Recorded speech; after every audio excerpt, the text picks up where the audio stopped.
They told me I couldn't change a single window. 14 months later, that was the only reason people came. Part 1. The Purchase.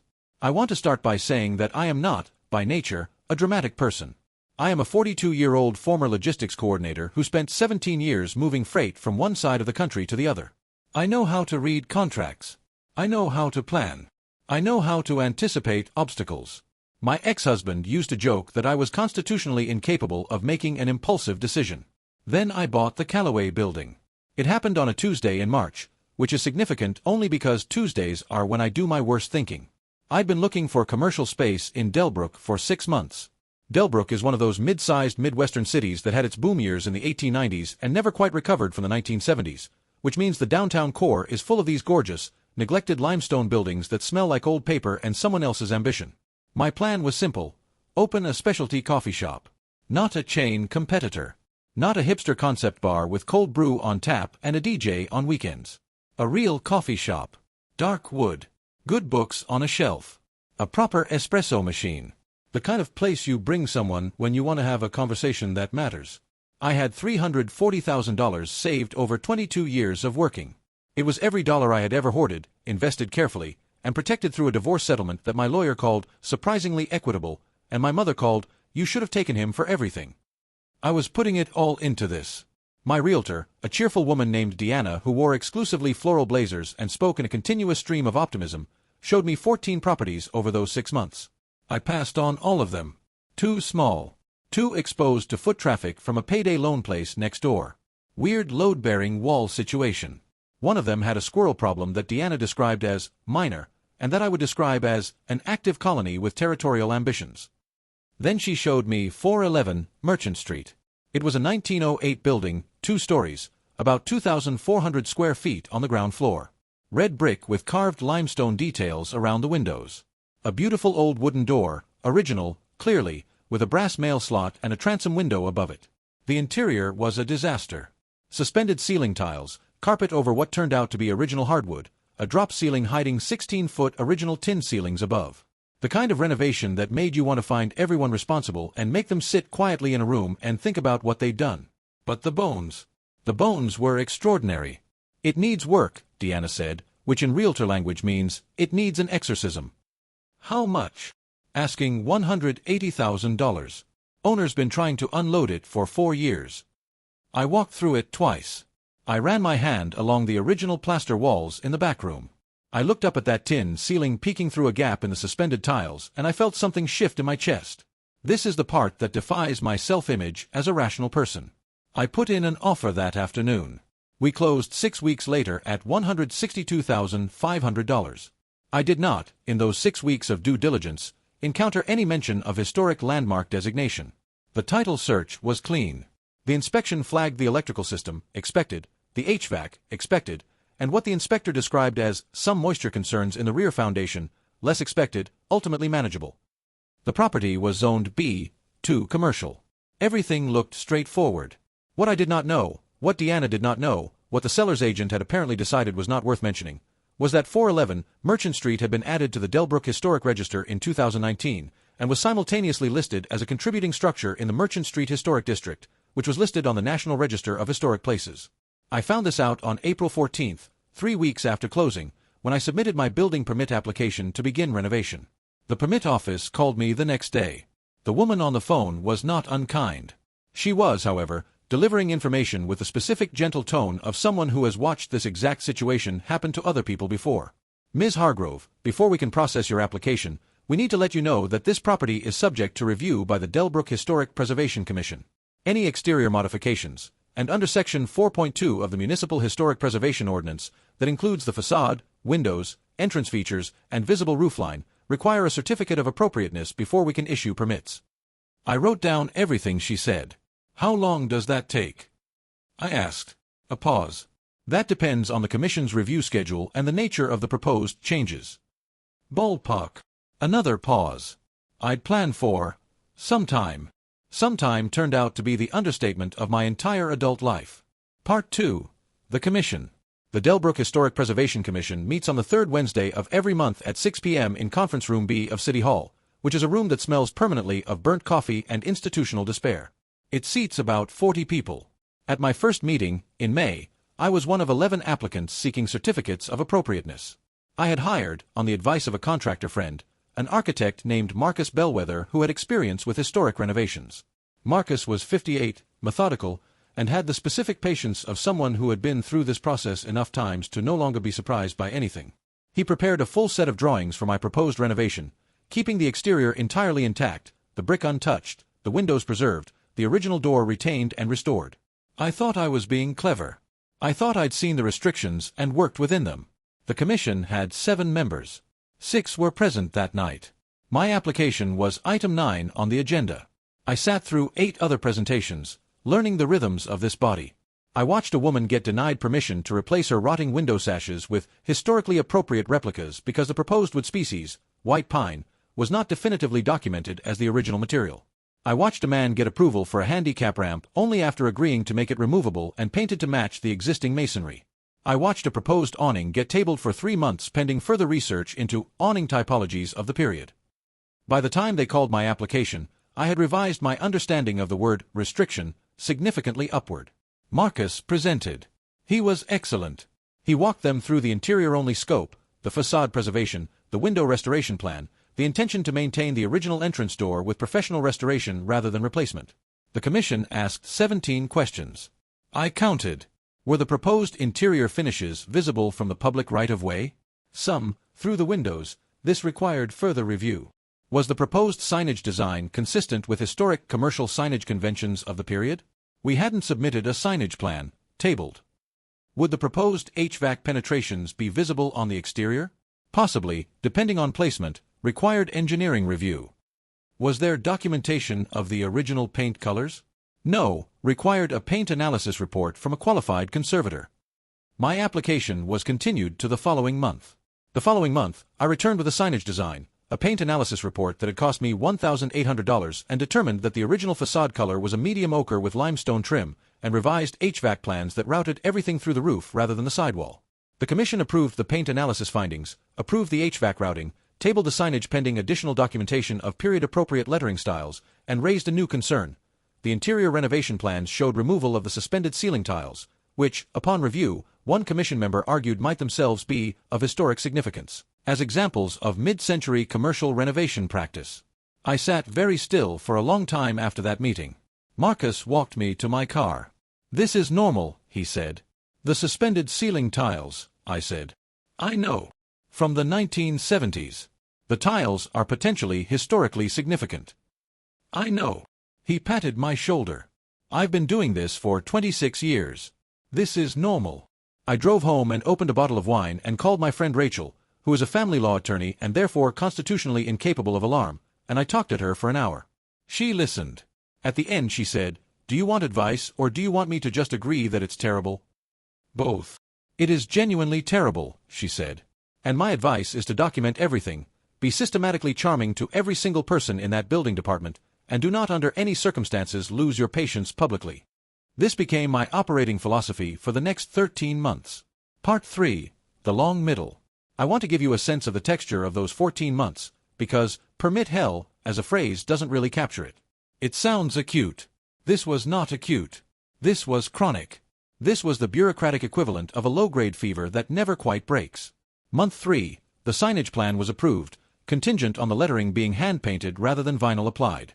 Hand-painted. I found a sign painter in a town 40 miles away. Her name was Dolores. She was 71 and had been painting commercial signs since 1976 and was, I will say, an absolute treasure of a human being who became one of my favorite people during this entire ordeal. Month 4. The question of the suspended ceiling tiles was resolved when I hired a preservation consultant to document them and write a formal determination that they were non-contributing elements of the historic fabric and could be removed. This cost $2,400. The commission accepted the determination. Month 5. I applied for a permit to replace the plumbing. This triggered a separate review because the proposed location of a floor drain in the service area would require cutting the original hardwood floor, which was itself a character-defining feature. We redesigned the plumbing layout 3 times. Marcus did not charge me for the redesigns, which was the single most generous professional courtesy anyone has ever extended to me. Month 6. I discovered that my property, because it was a contributing structure in a National Register district, was potentially eligible for the federal historic tax credit, a 20% credit on qualified rehabilitation expenditures. This was the first genuinely good news I had received in 6 months. I called a tax credit consultant named Owen Park, who I found through a preservationist network, and he confirmed that yes, if I followed the Secretary of the Interior's standards for rehabilitation throughout my project, I could claim significant federal tax benefits. This changed my entire financial picture. It also meant that the Commission's requirements, annoying as they were actually protecting my ability to claim the credit. I had to sit with that for a while. Month 7.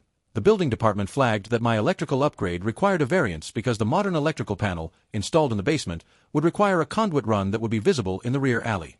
An alley. Behind the building. Visible from exactly nowhere that anyone would ever look. The variance application took 6 weeks and 2 hearings. Month 8. A neighboring property owner filed a formal objection to my project, claiming that my proposed outdoor seating area, 6 small tables on the sidewalk, for which I had a separate encroachment permit application, would block sightlines to his insurance office. His insurance office, which had a grand total of a door and a small window facing Merchant Street. The objection delayed my encroachment permit by 10 weeks while the city's engineering department conducted a pedestrian flow impact assessment. Month 9.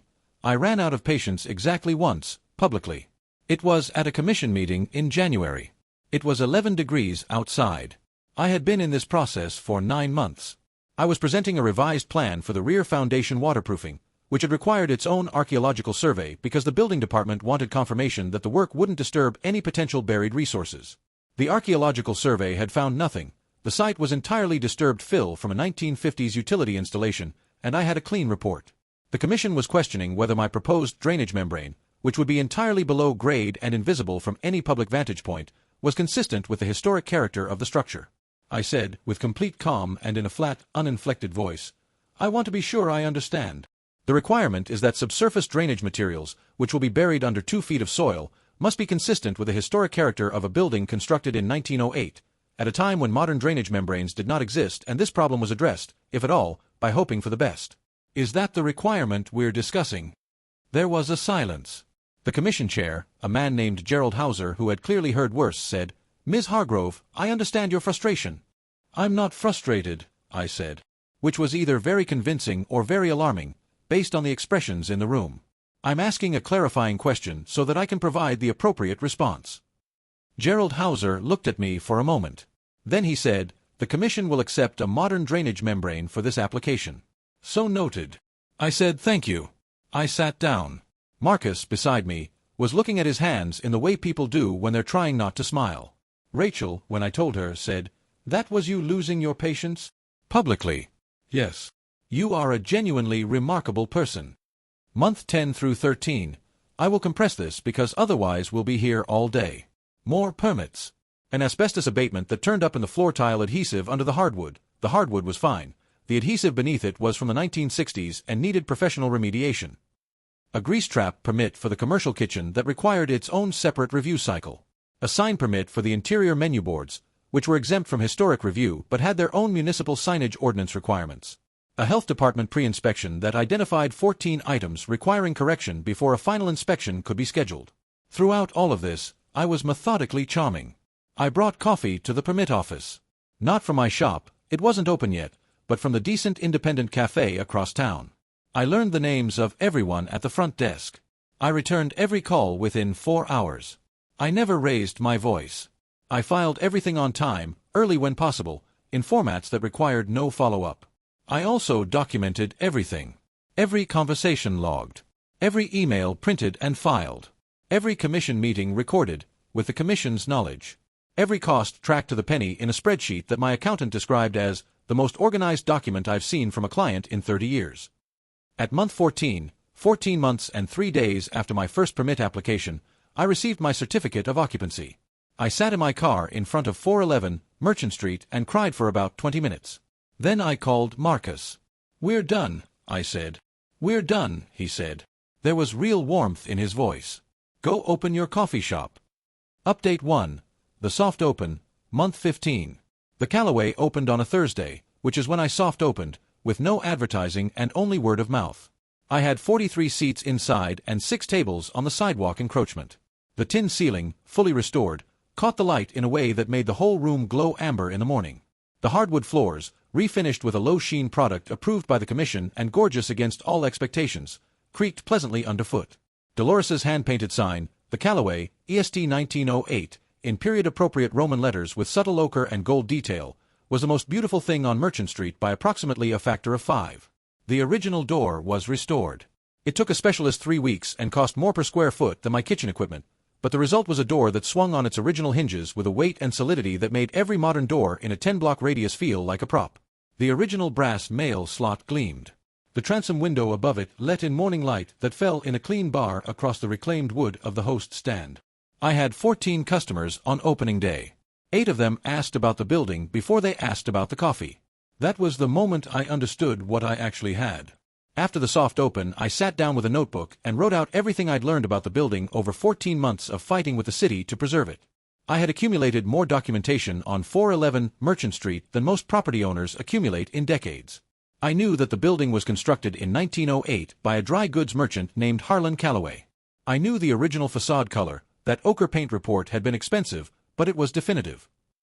I knew that the tin ceiling was sourced from a manufacturer in Pittsburgh whose record still existed and whose specific pattern could be identified.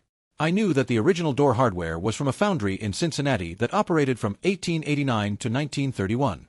I had the archaeological survey, the paint analysis, the historic photographs from the city archive that I'd requested during the commission process, the documentation on the hardwood floor species, white oak, quartersawn, installed in 1908. I had, entirely against my will, become one of the foremost living experts on 411 Merchant Street. So I made it part of the experience. Update 2. The Pivot, months 15 to 17. I built a small display along the back wall. Not a museum, I wasn't trying to open a history exhibit, I was trying to sell excellent coffee. But a thoughtful, well-designed visual history of the building, the original architectural drawings, found in the city archive, reproduced with permission, the historic photographs, a small framed section of the original wallpaper found behind the wainscoting during renovation, a typed card explaining Harlan Callaway's story.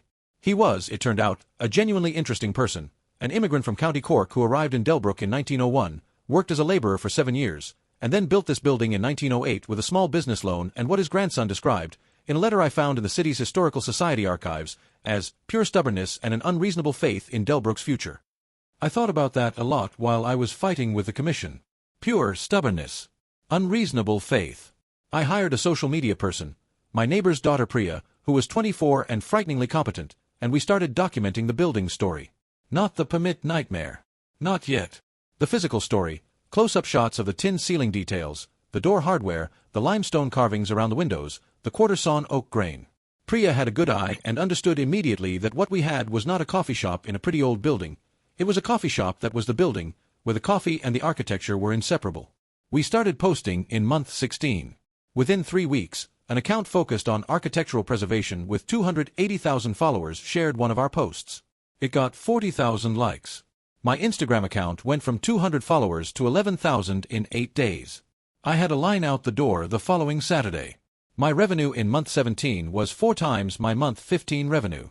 I was not yet profitable, the renovation debt was substantial, but I could see the shape of profitability clearly for the first time. This is when the city noticed. Update 3. The Irony Tour. Months 17 to 20. Gerald Hauser, the commission chair who had sat across from me through perhaps a dozen meetings, came in for coffee in month 17. He sat at the bar, looked up at the tin ceiling, looked at the door, looked at the historic display on the back wall, and then looked at me with an expression that I can only describe as complicated. "You've done something remarkable here," he said. "Thank you," I said. I poured him a quart d'eau. "The commission will want to document this," he said, "as a model rehabilitation." I paused. The same commission that spent 14 months raising concerns about my subsurface drainage membrane? He had the grace to look slightly pained. "The Secretary of the Interior's standards require." "Gerald." I sat down the quart d'eau. "I know the standards. I read them so many times during this process that I can recite several sections from memory. I understand what the commission does and why it exists. I also understand that the process took 14 months longer than it needed to because the guidelines are applied inconsistently and there's no dedicated staff support, so commissioners are making calls about things like drainage membranes and ceiling tile significance without adequate technical backup." He was quiet. "I'll let you document the rehabilitation," I said. "And I'll be honest with you about everything I went through, including the problems with the process. Because the building is worth protecting. The process is also worth fixing. That conversation, which I wrote up in a long blog post the following month, became something of a small event in the local preservation community. The post was titled, "What 14 Months of Permit Hell Taught Me About Why Historic Preservation Matters, Even When It's Infuriating." I laid out the entire process honestly, the legitimate reviews and why they produced better outcomes, the excessive reviews and what they cost me in time and money, the moments that nearly ended the project, and the ways that the restrictions I'd resented had ultimately produced a building that was worth what the restrictions had cost. The Delbrook Journal ran a piece about it. Then the State Preservationist newsletter. Then a regional design publication picked it up with the headline, "How One Coffee Shop Owner Turned 14 Months of Bureaucratic Purgatory into a Business Strategy." I did not choose that headline. But I did not mind it. Delbrook's mayor came in during month 19. He brought his communications director. They sat at one of the window tables, which were original wood frames I'd had weather-stripped and fitted with period-appropriate hardware, and drank pour-overs and looked at the street outside, and at some point the mayor turned to his communications director and said something I couldn't hear. Then he came over to the bar and asked if I'd be willing to speak at a downtown development symposium the city was organizing. I said yes. At the symposium, I presented a 40-minute talk about the process, the building, and what I'd learned. I said, without softening it, that the commission process as I'd experienced it was under-resourced, inconsistently applied, and that applicants without professional support were at a significant disadvantage. I recommended dedicated staff support, clearer written guidelines for common situations, and a pre-application consultation process that would reduce the number of continuances. I had documented all of this carefully. I had spent 2 months reading the preservation ordinances of 15 comparable cities to understand what Delbrook was doing differently. The presentation got a standing ovation from about half the room. The other half were city officials who were looking at their phones with the specific concentration of people who are making sure they have something else to look at. 3 months later, the city hired a full-time historic preservation planner, a staff position that had been vacant for 6 years due to budget cuts, and the commission adopted a pre-application consultation policy. I am not taking credit for these outcomes. Other people had been pushing for them for years. But timing, I have found, is everything. And sometimes the most useful thing a frustrated business owner can do is document her frustration thoroughly and then speak about it in public in a measured, specific, and constructive way. Update 4. The Federal Credit and the Real Numbers. Month 22. Owen Park, my tax credit consultant, had been working on the federal historic tax credit application since before construction ended.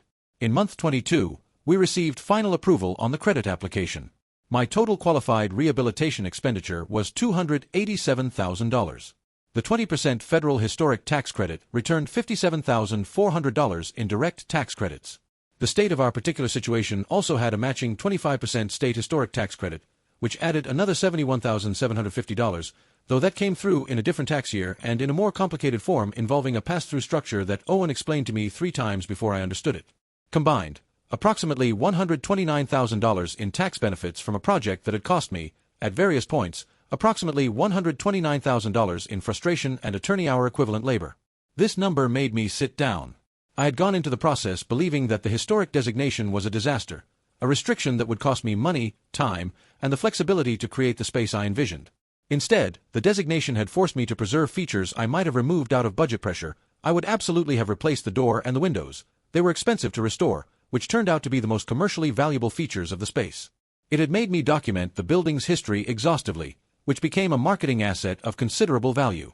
And it had generated federal and state tax benefits that, combined, offset most of the premium cost of historically appropriate renovation. The restrictions had been the strategy all along. I just hadn't been able to see it through the drainage membrane arguments. My accountant, reviewing the final numbers, said, "This is a remarkable outcome." It was a remarkable process, I told him. It nearly broke you financially in year 1. Yes, it did. And now the historic designation is the core of your brand. Yes. He looked at the numbers for another moment. You should write a book. Update 5, month 26, where things stand now. The Callaway is 26 months old. We are profitable. Not extravagantly, this is a coffee shop in a mid-sized Midwestern city, not a venture-backed concept, but genuinely, sustainably profitable, in the way that allows me to pay my 4 full-time employees a living wage with benefits, service my renovation debt on schedule, and occasionally order something from a menu without checking the price first. We have been written up in 4 regional publications and 1 national architectural magazine, which ran a 2-page spread on the restoration and described the tin ceiling as a nearly perfect example of turn-of-the-century commercial interior metalwork. Dolores the sign painter sent me a copy with a note that said, "Told you it would turn out right. D." The commission reviewed my project as a model rehabilitation case study at their meeting in month 23. Gerald Hauser presented it. I attended. He was accurate, generous, and said nothing false. I told him afterward that the presentation was good and bought him a coffee. He told me that 2 applicants in the previous year had specifically cited my project when seeking approval for similar approaches. The neighbor with the insurance office, whose objection delayed my sidewalk tables by 10 weeks, has since closed his practice and moved his office to a suburban location. I do not know if these facts are connected. I assume they are not. I bear him no particular ill will. A 10-week delay, in the context of 14 months, was not the thing that broke me. What nearly broke me, looking back, was the uncertainty. The not knowing, month after month, whether the process would end or whether I would run out of money before it did. I had $340,000 when I started. By month 11, I had less than $60,000 in liquid reserves. I had already paid for a contractor who was sitting idle waiting for permits. I had already bought equipment that was in storage. I was paying carrying costs on a building I couldn't open. There were 3 nights in that period when I sat at my kitchen table and ran the numbers and couldn't find a path through. When I genuinely considered whether I should try to sell the building, take the loss, and return to freight logistics where the problems were large and complicated and solved through systems rather than through the 3rd Wednesday of every month in conference room B. I didn't sell. Mostly because I am, as my ex-husband correctly observed, constitutionally incapable of an impulsive decision. Selling would have required acting on despair, which is, in my experience, one of the worst reasons to make a decision. So I held. I documented. I made my coffee and permit office appearances. I was systematically, exhaustingly, almost pathologically patient. And now I make coffee in a 1908 building with original tin ceilings and a door that weighs 35 pounds and swings on its original hinges, and people come from 3 counties to sit underneath the light from original windows and drink something excellent and feel, for an hour, like they are somewhere that has been here a while and intends to stay. Harlan Calloway built this building with pure stubbornness and an unreasonable faith in Delbrook's future. I am not a 19th-century Irish immigrant building a business from 7 years of labor. But I recognize the feeling. Edit. Yes, I will do an AMA if people want. Yes, the coffee is actually good. No, I don't have the commission member who raised the ceiling tile issue's contact information. I'm sure he was doing his job as he understood it. Yes, the door is original. Yes, you can come touch it. That's why it's there. Edit 2. Several people have asked me to post the blog piece I mentioned. I'll link it in comments once I find the original.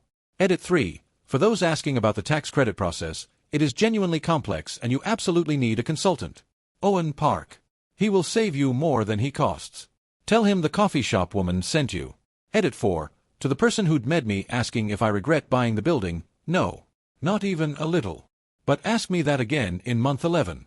That version of me might give you a different answer.